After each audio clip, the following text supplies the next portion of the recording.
some Jackal news, because as all of you are probably familiar with at this point, the Jackals were leaving Yogi Berra Stadium. We reported, I guess about a month or so ago, that they would be going to Hinchcliffe Stadium in Paterson. Then I had mentioned slightly earlier in the week that I was starting to hear some rumblings, I guess the word on the street, but not word from, sources that told me about Hinchcliffe, but just kind of conversations I had with other people that kind of sniff around and try to find out the same information that I try to find out, that perhaps Skylands could be an option to start the year in case the renovations don't start. But then it seemed like I started getting some pushback on that. So that started to cast some doubt. But that was all on Tuesday night. On Wednesday, the formal announcement came through, and that formal announcement was pretty much what we said a month ago.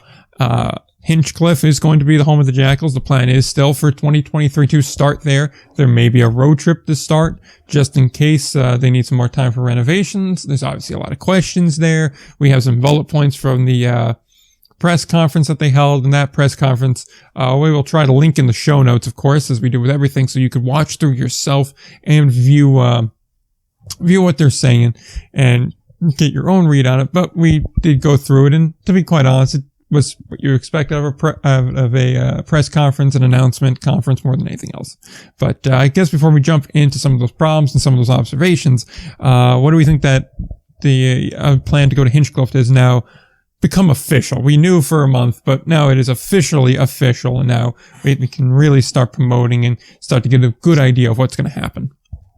Well, I think it's really exciting for sure. It's a different look. Even though this isn't necessarily new information, I think the one thing that the missing piece is this 100% going to be ready for 2023, and it looks like that answer is likely yes.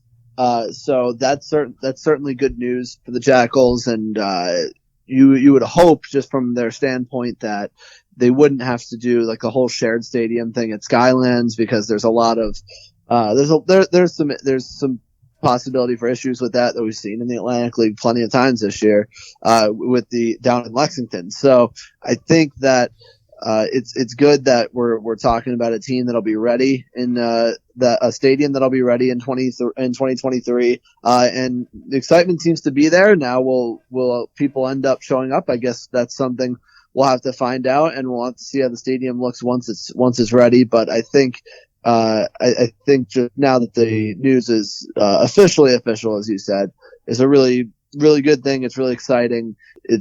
I'm interested to see maybe how long it's like.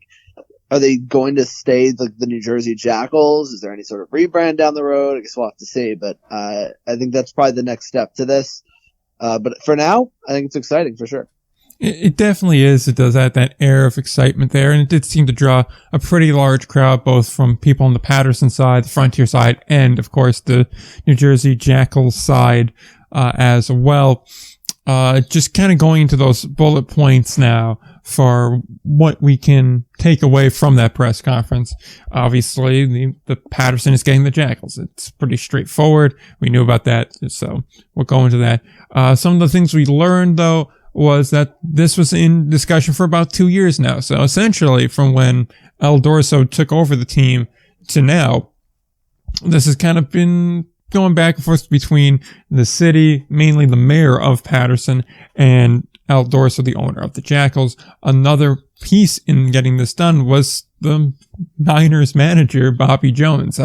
Not exactly the name I expected to see mentioned, and I certainly didn't expect to see him show up in a red blazer as well, so I'm not quite sure what that can mean for his future with the Miners. Maybe a move to the other team in New Jersey now is seemingly on the horizon. I've certainly heard rumblings about that as well, so that is definitely a story to watch unfold in the near future, certainly. But he had a large hand in trying to get that done, wanting to do a lot of work in Paterson with the stadium, and now that we have a team based out of there, certainly provides a wonderful opportunity for him to do that kind of work and get more kids into baseball, which is a large talking point that kept coming up during the press conference. As mentioned earlier, the plan is still to have the ballpark done in time for opening day 23. So I imagine they hit a bit of a hiccup. I tweeted out kind of jokingly earlier in the week.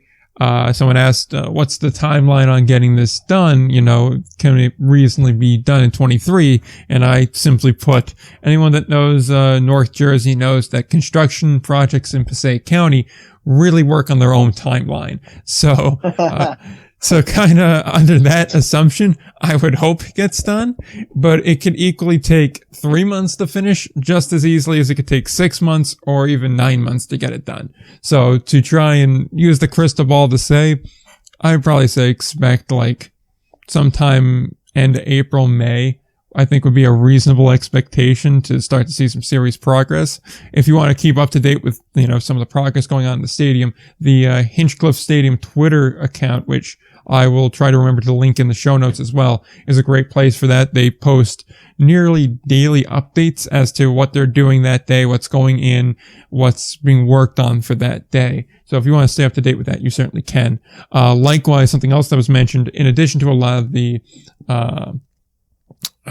renovation work being done, not just to the stadium, but to the area as a whole. Some new apartment buildings are going up. I believe they also mentioned some commercial buildings as well. There's going to be a more of a river walk too, I believe they mentioned, by the Great Falls, as the stadium's located not too far from the Great Falls. There's a lot of work going on in that area. One of those things is also going to be a new parking deck. However, it's only going to hold 350 cars.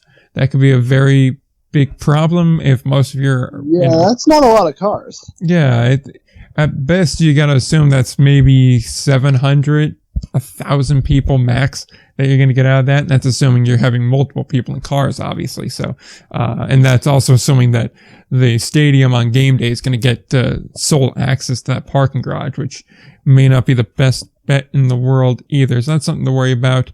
And then just a couple other things here.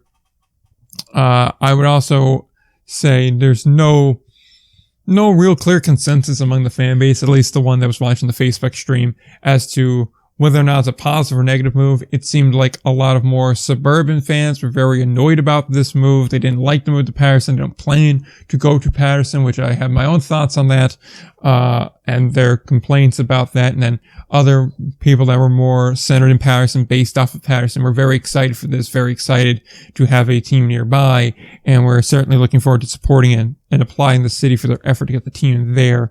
Only other two notable things that I got out of this press conference was that there was no real meaningful update as far as how close we are to the completion of the renovations and as to how this field of play is going to work. Some online discussion has basically kind of boiled it down to this stadium setup's going to have to be somewhat resemblant of the old Polo Grounds in New York, to make it work, just due to the shape of the stadium itself and the way that the renovation plans have been designed. I believe they're planning on taking the track out, which didn't conform to New Jersey high school standards, which was the point of having the track there anyway. But there's other issues with the renovations to make it baseball ready, as baseball was not in the forefront of the mind when the money got put through to renovate the stadium. And then the other thing, and this is a very cool thing too, is that we can expect some kind of celebration from the Jackals on July 5th to celebrate Larry Doby breaking the American League's color barrier, similar to what Jackie Robinson did in the National League, of course. And Larry Doby is connected to Paterson via his upbringing. So that would be the direct resemblance and the reason why he got mentioned there. So that could definitely be something very cool to see play out there. But those are just kind of the immediate takeaways that I got from the press conference. So I suppose I'll let you get a word in now. Really cool. Yeah, the Doby thing's really cool. I think that, because I almost think kind of when people study the history of baseball and of course like the integration of the major leagues, I feel like the name Larry Doby kind of goes by the wayside a little bit. And you know, Jackie Robinson gets so much love and of course is well deserving of it. But I mean, Larry Doby dealt really with a lot of similar things when he broke the American League's color barrier. just a couple of years later. So I think that seeing them, and of course he has the Paterson connections, and seeing that, I think that seeing them really dive into that kind of history of Paterson is really good to see. Now, as far as the other points you mentioned, the parking thing is going to be interesting because, of course, to be honest with you, I think the biggest part of when you have is getting fans to the ballpark when you have a stadium that's in the middle of a city, any city. It doesn't really matter. It doesn't really matter which one, but when it's in the middle of a city in an urban area, parking is the biggest issue and the biggest complaint. Staten Island knows this issue very well as well. So 300 whatever cars, that's going to be interesting to put it mildly. So I think that's something that I don't know what kind of options they have around the stadium, but I think that is something that's going to have to be addressed. But I think overall a lot of positive developments, and of course, assuming that the construction stays on a good schedule, which I think is not a guarantee. Of course, I always appreciate the New Jersey construction jokes for the two New Jersey co-hosts as well. But I think that overall I like the celebration, the energy seems good, at least initially around the move to this ballpark. I am very interested to see what the field and kind of the dimensions itself looks like. If you mentioned just like the Polo Grounds, if anybody knows anything about the Polo Grounds, quite a shape as far as like the outfield dimensions and fences. I mean, I don't know if it'll be I highly doubt it'll be an exact carbon copy of it. But if it is indeed an incredibly long way to center field and really short down the lines, that could be very, very interesting once this ballpark's open and ready to go. It absolutely could, and it'll present a lot of very interesting things, and it'll be kind of a return to like the very early days of baseball, where you actually have legitimate ground rules for a lot of things. I think the only other ballpark where you could realistically say ground rules are in effect would probably be Bosse Field in Evansville, just because these stadiums are of the same vintage. So realistically, that's got to be the only way this will work out. But even still, with that in mind, you have to think that there's going to be a lot of other interesting pieces. And just for people wondering, like, what do you mean by Polo Ground dimensions? To left field, you had on the nearest side 279, so not very far at all. But when you went all the way back out, because it was essentially from the infield out a square, the outfield a square, not anything else like you could describe it as, was 450 to dead center was 483 to far right field was 449, and then to near right field was 258. So you have some dimensions here which are extremely interesting. And obviously, if you're not familiar with the Polo Grounds, definitely look it up. It's a very interesting building that has a very long and rich baseball history. But I would really kind of like to see that kind of setup used here for the stadium itself. But again, I do question exactly how the seating's going to work in there. There's some designs that we have seen so far, some renderings of what the final renovation's going to look like, and obviously it's a horseshoe-shaped setup there, so you could just put home plate at one far side and, have everything else set up pretty well. It's not going to be a 360 concourse, of course, but it could still work for that. But it is going to be a very, very interesting setup. There is definitely a lot of logistical concerns here. Likewise, you have to kind of change up the renovation strategy if you're removing the track, and then you have to accommodate for a professional level of equipment, of, I guess facility upgrades would be the best way of describing it. So that is a concern to me, but I will say this much, and it is something I do want to address. The amount of people saying, I'm not going to Paterson, I got issues with Paterson, whatever it may be, those are fine and fair and legitimate concerns. I'm not going to say they're not. The city has a reputation for a reason. that said, I really don't value when people say they won't get me to Paterson. They weren't getting you to Yogi Berra anyway. So asking why you left Montclair State, it's like you were drawing 800, 900 on average a game. I mean, when was the last time they broke 1,000 a game on average anyway? Probably 19 at best, more than likely a little bit before 19. Those are not sustainable numbers. I'd have a lot more sympathy if they were drawing even 1,200 a game. Because then you could say, all right, well, that puts them still bottom half of the league attendance-wise, but closer to the middle, closer to the median. If they were getting the median number, the average number of fans a game as the league average is, I'd have a lot more sympathy for that. I'd say, you know what, they probably should have accommodated that more. That should have been more of a concern.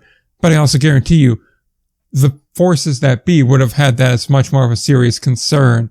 So when I hear people complaining, it's like, well, you're complaining, yes, but what grounds do you have to complain about it when you really didn't do anything to prevent it, right? Like, if you would have went to games, if you would have brought friends and family to games and spent more money at the ballpark, there was ways that you could have individually impacted the team and then had, as a collective fan base, more of a say in where they were going. But at the end of the day, that didn't happen because you weren't enough of a force to really take seriously, because there wasn't enough of you to take seriously. So that was something that I just got tired of seeing spammed in the chat over and over again. Yeah, 100% agree. Because, I mean, that was my initial point, is the worry about how are we going to get fans to go to Paterson? Honestly, they weren't going to Yogi Berra anyway. You just got to look at the numbers objectively like that. At the end of the day, like, yeah, of course they're going to lose some fans going to Paterson, but they could also gain a lot more going to Paterson. We don't know. So, yeah, that I totally agree with that. If you went to like maybe 2 Jackal games a year and you're saying that you'll never go to Paterson, that's fine. Like, okay, like, cool. At the end of the day, you don't have a legitimate gripe in that sense, and you know, I think that it's not like they were drawing well at all. I mean, they were dead last in the league in attendance. Yeah. So I don't think that's something the Jackals really should worry about when they're talking about this move, because they were dead last. So at the end of the day, I totally agree with you. It's not like that they're losing many fans, or it's not that they're losing a substantial amount of fans just because there wasn't many to begin with, and now you're hoping to gain some more and establish a new fan base in Paterson. Exactly. It's how much more can you really lose when you've already lost that much, right? So, on that note, I think we've kind of said all we're going to say about the matter, although I do think we're going to come back to the one comment I kind of made in passing there, which was Bobby Jones's future with the Miners. I will say, when I saw that, and then I got like a couple of comments about it from a couple of different people, all of which I trust and be in the know to varying degrees. And they all were kind of leading me. They didn't say anything, but they were leading in a certain direction. And then the more sniffing around I did, I think there's some smoke there. I really do. I wouldn't be shocked to see him migrate teams in New Jersey. I'll put it like that. That's something that once we're out of the postseason and we're done with all of this, it's something I'm definitely going to want to revisit unless there's been some sort of formal announcement one way or the other. So, certainly something to watch. I think you're going to see a lot of very interesting moves from both New Jersey teams this offseason. So if you're a Miners fan or a Jackals fan, this is going to be a fun offseason. That's something I think I can safely say. With that said, though,